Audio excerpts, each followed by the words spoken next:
Hey guys, today I'm going to share with you why people go missing here in the United States. Um, I'm doing this video because there's been a myth that's been going on for far too long that missing people is directly correlated to abductions and human trafficking, and that just isn't true. so there is some overlap, and I'm going to share just a little bit about that at the end of this video. But to assume that it's all directly related to each other is just far from the truth.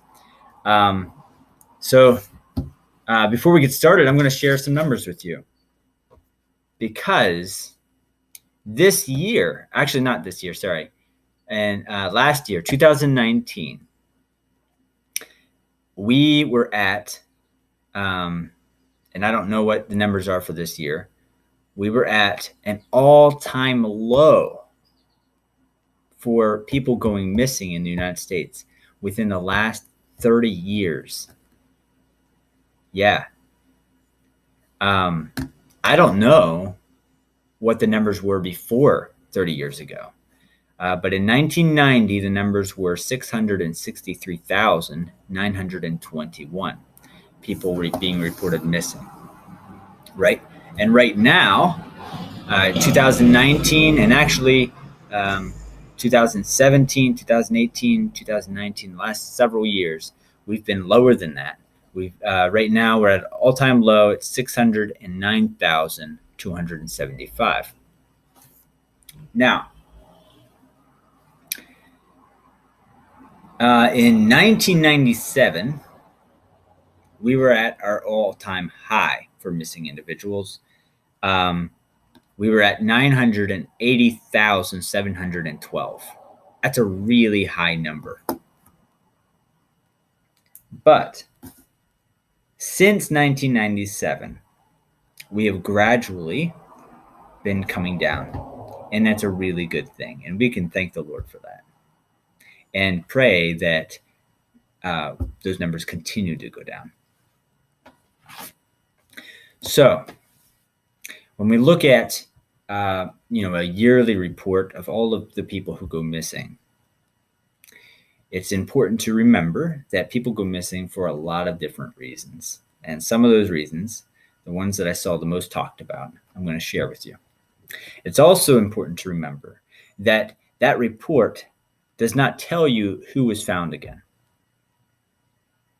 So not all of those people who went missing, not all of the 609,275 people who went missing in 2019 stayed missing. Okay. So I'm going to share 6 reasons with you on why people go missing here in the United States. One is mental health. People who have schizophrenia or psychosis, people with bipolar, maybe they're not taking their medication, people who have dementia, they just walk off and they don't tell anybody where they're going. And they might be gone for, a day, 2 days, sometimes several days or a week. Especially if they get injured, then of course or lost, they could be gone for a longer period of time. But those are people that are reported missing, and was talked about in every site that I visited. Another reason why people go missing is for the purpose of committing suicide. Sometimes they leave a note behind them, and sometimes they don't, but they disappear into the woods or away from their connections in order to commit suicide. Another reason is homelessness or drifters. So people who live a more transient lifestyle in general just eventually lose contact with people, with their family members and others who are involved in their life. Homeless people, again, I mean, they just don't have the connections and the relationships that others would have. And so if they're not receiving care that they need in one city or one town, they will just move to the next one, and they don't tell anybody where they're going. Another way is people get lost. And so if somebody goes out on an adventure or a vacation, they're out in the mountains, or they're boating, and they get injured, or stuck or lost, and nobody knows where they're at, and they could be gone for a while or maybe for a long time. Sometimes people drive to another city, they're expecting to meet somebody, and there was a miscommunication or misunderstanding about where they were supposed to meet. And so people go missing that way as well. They just get lost, and nobody knows how to reach them. Another reason why people go missing is people run away from a situation that they don't like. So this could be, somebody who's around a circle of friends or family that they don't feel like is healthy for them. Whether it's an abusive situation or a situation of exploitation, or maybe they want new friends, and they don't tell anybody where they're going. They just leave and disappear. This can include runaway youths.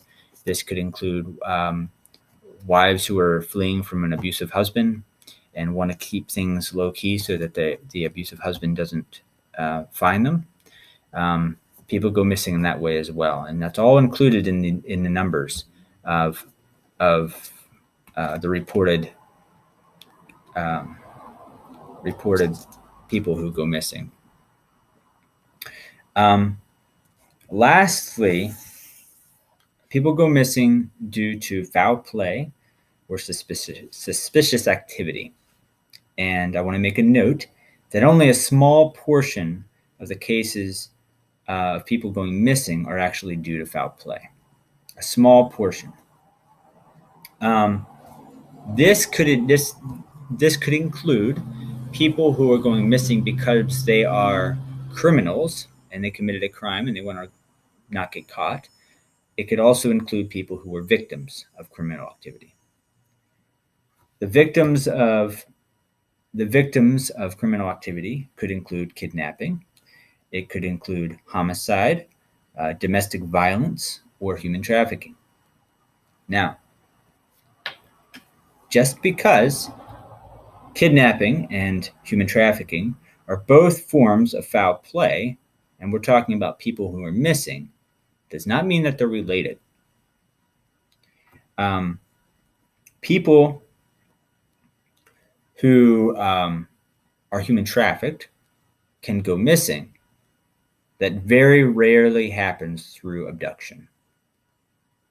It's usually in the case, especially when we're talking about people who go missing, it's usually in the case of trickery or deception. They're recruited. Sometimes they think they have a job offer, and they have to go to another city to get their job. And once they get there, through threat and deception and abuse of power, they are forced into a situation where they're trafficked. Okay, that's very different from abductions, but that is a way that people go missing, a reason why people go missing.